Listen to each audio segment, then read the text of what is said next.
அதிலிருந்தே நம்மளை பற்றி நிறைய சில வதந்திகள், அந்த டீம் இந்த டீம் அப்படிலாம் சொல்லிக்கிட்டு இருக்காங்க இல்லையா. ஆனால் இவர் எந்த டீமும் கிடையாது, மக்களுடைய டீம், பீப்புள்ஸ் டீம் அப்படின்னு எல்லாருக்கும் தெரிஞ்சதுக்கப்புறம் வேற என்ன அவதூறு பரப்பலாம் இவர் மேலே அப்படின்ட்டு ட்ரை பண்ணி எல்லாமே அவங்களுக்கு ஒர்க் அவுட் ஆகலை. ஸோ கடைசியில் என்ன தான் இந்த விஜயை பண்ணலாம் அப்படின்னு நினைக்கும் போது தான் இந்த கூட்டணி அந்த கூட்டணிலாம் சேர போகிறாரு அப்படின்ட்டு ஒரு பொய்யான ஒரு பிரச்சாரத்தை பண்ணிக்கிட்டு இருந்தாங்க. இந்த நியூஸ் எல்லாம் கேட்டு நீங்கள் கொஞ்சம் கன்ஃபியூஸ் ஆகிருப்பீங்க. அதனால் இங்கே மறுபடியும் ஓப்பனாக தெளிவாக ஒரு விஷயத்தை நான் சொல்கிறேன்.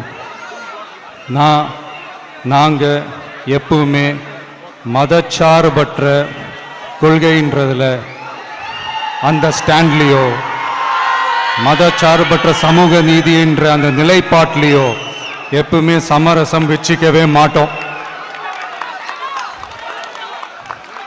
நம்மளுடைய தலைமையில தான் ஆட்சி அப்படின்றதுல எப்பவுமே உறுதியாக இருக்கிறோம்.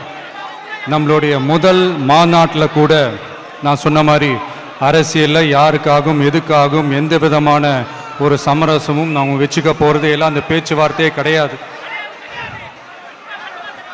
சரிங்களா? அதனால் யார் என்ன அவதூறு பரப்புனாலும் தயவு செஞ்சு அதை நம்பாதீங்க. எல்லாம் வல்ல இறைவனின் அருளால் நாம் நினைச்ச டார்கெட்டை நம்மளால நிச்சயமா அடைய முடியும். இன்னைக்கு என்னுடைய இஸ்லாமிய சகோதர சகோதரிகளுக்கு என்னுடைய ரமலான் நல்வாழ்த்துக்கள்.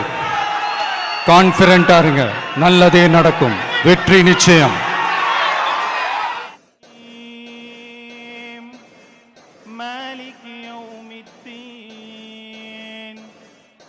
إياك نعبد وإياك نستعين اهدنا الصراط المستقيم